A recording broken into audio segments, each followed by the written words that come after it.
তো গাইস, প্রথমে ভিডিওটি দেখি, তারপর লিজেন্ডের রোস্ট করা কমেন্টগুলো টেস্ট করব।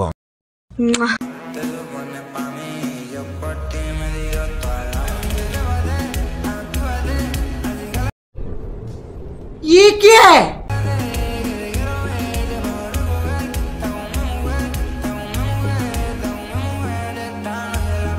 ये सब क्या देखना पड़ रहा है? अच्छा है मैं अंधा हूँ।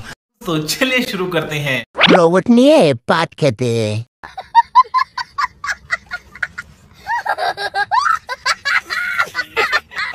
নিজের যুদ্ধ নিজে করে। ভাইয়ের মনে হয় নেট নাই। আপু কাকু তো পারে না। রাতে জামাই মনে হয় শুয়েই থাকে, ওই মনে হয় সব করে।